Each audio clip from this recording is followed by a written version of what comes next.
अस्सलाम वालेकुम, this is Talha Javed. तो आज हम मॉलिक्यूलर बायोलॉजी की इम्पोर्टेंट टॉपिक की तरफ आते हैं जिसको हम डीएनए कहते हैं। DNA basically stand for deoxyribonucleic acid. और डीएनए का जो डेफिनेशन है वो ये है कि DNA is the genetic material of all cellular organism and most viruses.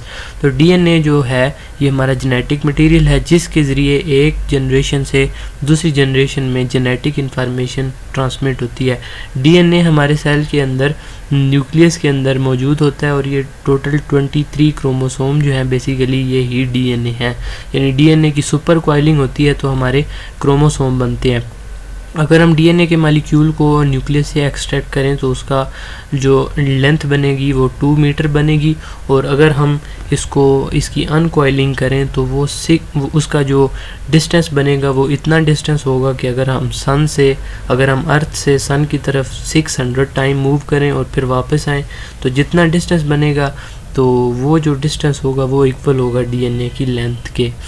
तो बहुत ज़्यादा लेंथ है डीएनए की। अगर हम इसको जो है वो खोलें तो इसकी सुपर कॉइलिंग होती है जिसके बाद ये एक छोटे से सेल के अंदर जाके क्रोमोसोम की शक्ल में जो है वो मौजूद होता है। डीएनए जो है इसके अंदर इसके स्ट्रक्चर की तरफ देख लेते हैं। तो डीएनए का जो स्ट्रक्चर है वो basically DNA is made up of three components. One is the nucleotide bases, you can see here that these are the nucleotide bases, adenine, thymine, guanine, cytosine. और दूसरी जो चीज़ है वो ये है पेंटोज शुगर। और तीसरी जो चीज़ है वो ये फास्फेट ग्रुप है। ठीक है, तो ये जो फास्फेट ग्रुप यहाँ पे जो अटैच होते हैं इसके साथ यहाँ पे, तो ये तीन चीज़ें जो हैं ये मिलके डीएनए का मॉलिक्यूल बनाती हैं। और ये दरमियान में हाइड्रोजन बॉन्डिंग होती है दोनों स्ट्रैंड्स के दरमियान, जो कि इसको क्या रखती है, इसको स्टेबल रखती है और इसको अटैच रखती है आपस में। ये 5 प्राइम टू 3 प्राइम ये वन जो है इसका स्ट्रैंड है और जो दूसरा है वो इसकी एंटी पैरेलल होगा। यानी ये 5 प्राइम है तो ये 3 प्राइम होगा, ये 3 प्राइम है तो ये 5 प्राइम होगा। तो इसकी जो ये डीएनए का बेसिकली ये स्ट्रक्चर होता है। अगर इसको हम फर्दर मैग्नीफाई करें तो अगर हम इस डीएनए के स्ट्रक्चर को क्या करें, अनबाइंड करें, अनट्विस्ट करें तो एक लेडर लाइक स्ट्रक्चर बन जाएगा जिस तरह सीढ़ी होती है। ये दरमियान में न्यूक्लियोटाइड्स हैं, न्यूक्लियोटाइड बेसिस हैं और ये साइड पे ये पेंटोज शुगर अटैच हैं ये सारे, और यहाँ पे साथ में वो फास्फेट ग्रुप्स अटैच हैं। तो ये दोनों एंटी पैरेलल स्ट्रैंड्स आ गए और ये दरमियान में न्यूक्लियोटाइड बेसिस आ गए।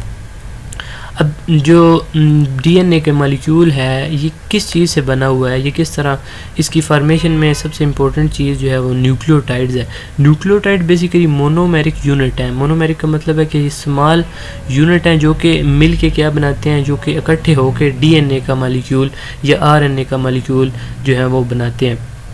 तो हम कह सकते हैं कि nucleic acids like DNA, RNA और polymeric micromolecule that are form from the monomeric unit that is known as nucleotide. तो अब ये जो न्यूक्लियोटाइड हैं ये 2 किस्म के हो सकते हैं, या इनको न्यूक्लियोटाइड जो हैं इनको 2 कैटेगरीज में डिवाइड किया गया है, एक प्यूरिन्स और एक पिरामिडीन्स। जो प्यूरिन्स हैं ये जो हैं ये डबल रिंग्ड स्ट्रक्चर हैं, एडेनिन, गुआनिन, ये दोनों डबल रिंग्ड हैं, इनके अंदर 2 रिंग मौजूद हैं। और जो पिरामिडीन है ये सिंगल रिंग्ड स्ट्रक्चर हैं जैसे साइटोसिन, थायामीन, यूरासिल। तो जैसे कि मैंने पिछली स्लाइड में बताया कि डीएनए का मॉलिक्यूल 3 चीज़ों से मिला हुआ है, एक ये मिलके बना हुआ है कि ये नाइट्रोजनस बेस, एक ये शुगर, एक ये फास्फेट ग्रुप।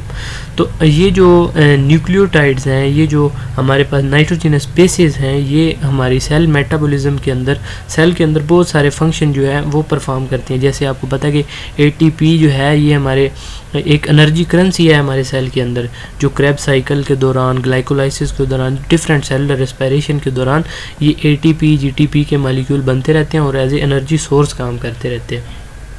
और अगर जो डीएनए के मॉलिक्यूल का बात किया है हमने पिछली स्लाइड में भी कि ये 5 कार्बन शुगर मॉलिक्यूल से, न्यूक्लियो बेस से, न्यूक्लियोसाइड से, न्यूक्लियोटाइड से और जो है वो फास्फेट ग्रुप से मिलके बना हुआ है।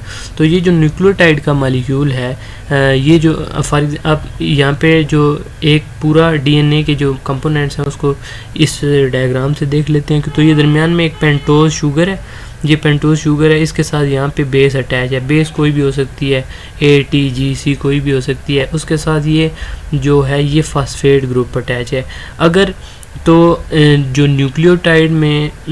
अगर जो न्यूक्लियोटाइड बेस और पेंटोज शुगर इन दोनों को कंबाइन करें तो this is called nucleoside. Nucleoside और न्यूक्लियोटाइड में क्या डिफरेंस है? न्यूक्लियोटाइड में एक फॉस्फेट ग्रुप जो है वो डेफिशिएंट होता है, यानी अगर हम क्या करें कि एक न्यूक्लियोटाइड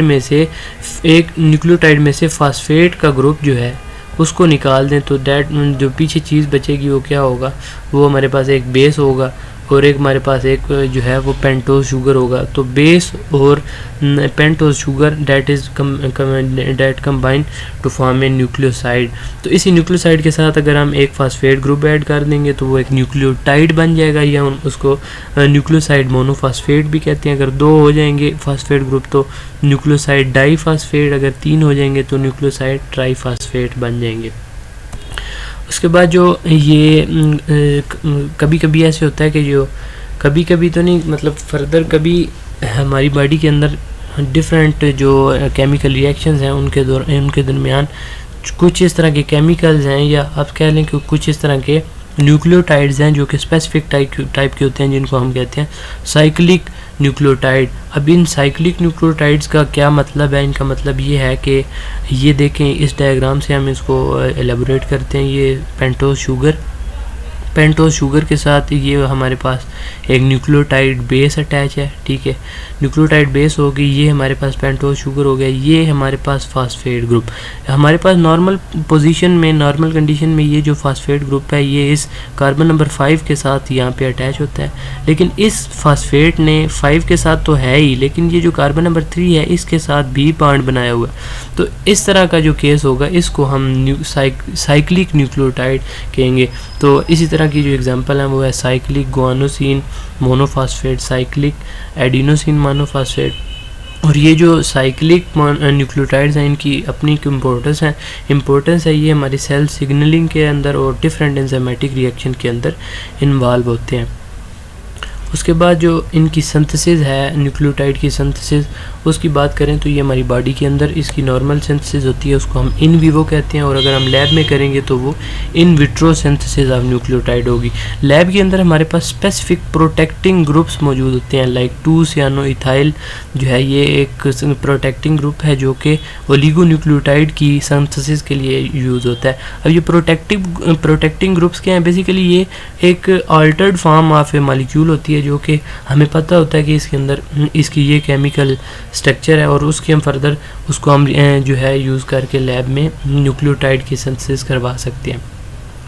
और जो इन विवो बॉडी के अंदर 2 टाइप्स ऑफ प्रोसेसेस जैसे डिनोवो और साल्वेज पाथवेज जो कि हमारे लिवर में होते हैं, उसके ज़रिए हमारा जो बॉडी का जो नॉर्मल सिस्टम है वो हमारे से न्यूक्लियोटाइड को प्रोड्यूस करके डीएनए का मॉलिक्यूल बनाता है।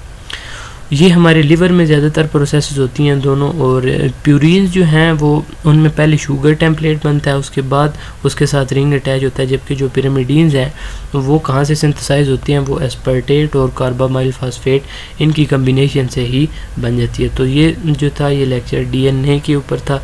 Thank you so much for watching my video.